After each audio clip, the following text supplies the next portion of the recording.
Price God. ஆண்டவர் இயேசு நாமத்தினாலே வாழ்த்துக்கள். ஒரு வசனத்தை வாசிக்கிறேன். 1 சாமுவேல் 1 அன்னாள் மிகவும் மனம் கசந்து அழுது கர்த்தரை நோக்கி விண்ணப்பம் பண்ணி, சேனைகளின் கர்த்தராகிய ஆண்டவரே, தேவரீர் உம்முடைய அடியாளின் சிறுமையை கண்ணோக்கி பார்த்து உம்முடைய அடியாளை மறவாமல் நினைத்தருளும். உமது அடியாளுக்கு ஒரு ஆண் பிள்ளை கொடுத்தால் அவன் உயிரோடு இருக்க நாளெல்லாம் சகல நாளும் நான் அவனை கர்த்தருக்கு ஒப்பு கொடுப்பேன். அவன் தலையின் மேல் சவரன் கத்திப்படுவதில்லை என்று ஒரு பொருத்தனை பண்ணினாள். இங்கே அன்னாளின் பொருத்தனை ஜெபத்தை கொடுத்து பார்க்கிறோம். அன்னாள் ஒரு பொருத்தனை ஜெபம் செய்தனால ஏற்பட்ட காரியம் என்ன? அன்னாள் குழந்தை இல்லைன்னு சொல்லி மிகவும் அவள் வருந்தினாள். அவளுடைய சகலத்தை அவளை மிகவும் கேவலமாக எண்ணினாள். பெண்ணினாள் என்று சொல்லக்கூடிய அவளுடைய சகலத்தை அவளை கேவலமாக குழந்தை பாக்கியமில்லை என்று சொல்லி ஏளனம் பேசினாள். அது அன்னாளுக்கு மிகுந்த ஒரு வருத்தத்தை கொடுத்தது. ஏதேதோ நினச்சி பார்த்து பாவை. ஆனால் கடைசியாக அவளுக்கு கிடைத்த இடம் தேவனுடைய சமூகம், தேவனுடைய பிரசன்னமாக இருந்தது. அந்த இடத்துல சென்று அவள் ஆண்டவர் சமூகத்தில் தன் இருதயத்தை ஊற்றிவிட்டாள் என்று எழுதப்பட்டிருக்கு. தேவாலயத்துக்கு போனால் அங்கே ஏலி என்கிற ஆசாரியன் அங்கே இருக்கிறார். ஏலி என்கிற ஆசாரியன் அங்கே இருக்கிற பொழுது அன்னால் சத்தம் வரலை, ஆனால் தன் இருதயத்தை ஊற்றிவிட்டாள். சத்தம் போட்டு ஜெபித்தும் இருதயம் தேவனுக்கு தூரமாக இருக்கவும் முடியும். ஆனால் சத்தமே இல்லாமல் இருதயத்தை தேவனோடு இணைத்து இருதயத்தை ஊற்றிவிடவும் முடியும். அதற்கு அன்னாள் ஒரு சிறந்த எடுத்துக்காட்டாக பார்க்கிறோம்.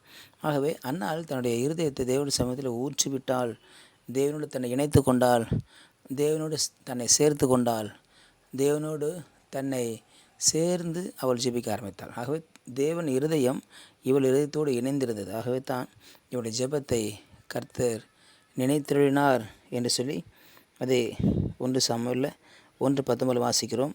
கர்த்தர் அன்னாளை நினைத்திருளினார். அன்னாளை கர்த்தர் ஜெபத்தை கேட்டார். அன்னாளின் ஜெபத்தை கர்த்தர் கேட்டார்.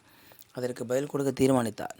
ஆகவே தான் அவள் நினைத்தருளி அவளுக்கு ஒரு ஆண் குழந்தை கொடுத்தார். அவனுக்கு பெயர் சாமுவேல் என்று பார்க்கிறோம்.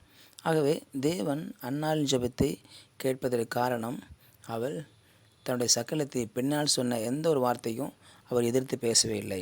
இரண்டாவதாக, ஏதோ கடமைக்காக ஜெபிக்காமல் அவள் தன் இருதயத்தை தேவனோடு கூட ஊற்றிவிட்டாள்.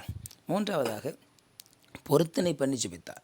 பொருத்தனை பண்ணி செய்யும் ஜெபத்திற்கு ஒரு மிகுந்த வல்லமை இருப்பதை அன்னாருடைய பொருத்தனை மூலமாக பார்க்கிறோம். அவள் பொருத்தனை பண்ணி ஜெபித்தாள்.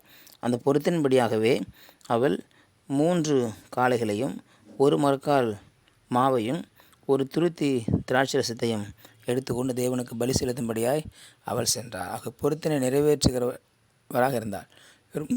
வெறும் பொருத்தனை பண்ணுகிறவர்கள் மட்டும் அல்ல, பொருத்தனையை அன்னாள் நிறைவேற்றினாள் என்று பார்க்கிறோம்.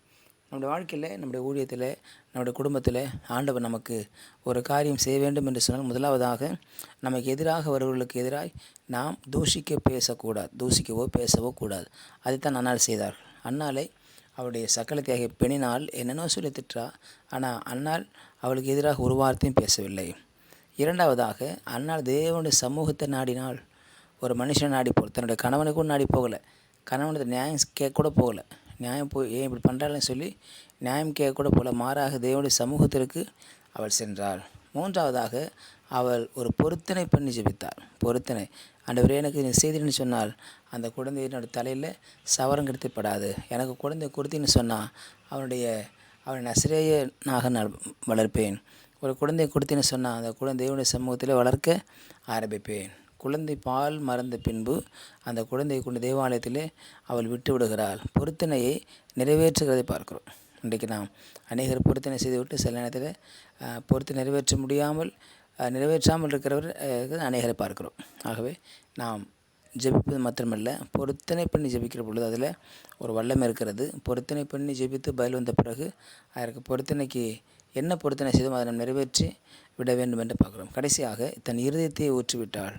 இன்றைக்கு நாம் தேவனுடைய இருதயத்தோடு கூட நம்ம இருதயத்தை ஊற்றிவிடுகிற பொழுது, சேர்ந்து விடுகிற பொழுது தேவன் நம்மை ஆசீர்வதிக்க அவர் வல்லமையுள்ள தேவனாக காணப்படுகிறார். ஜெபிக்கலாம். பரிசுத்தமே நாளுக்காக ஸ்தோத்திரம் பண்ணுகிறோம். நேரத்துக்காக நன்றி ஆண்டவரே. அன்னாள் தன் இருதயத்தை உம்முடைய சமூகத்தை ஊற்றிவிட்டது போல நாங்களும் உம்முடைய ஊற்றிவிட்டு ஜெபிக்க, இருதயத்தினுடைய சத்தத்தை கேட்டு சித்தத்தை அறிந்து செயல்பட ஆண்டவரே உதவி செய்யும்படியாக ஜெபிக்கிறப்பா. உம்முடைய காரை தாழ்த்து எப்படி பொறுப்படுத்திக் கொள்ளும். இயேசு நாமத்தை ஜெபிக்கிறோம் நல்ல பிதாவே. ஆமேன், ஆமேன். you will be succeeded. Praise God.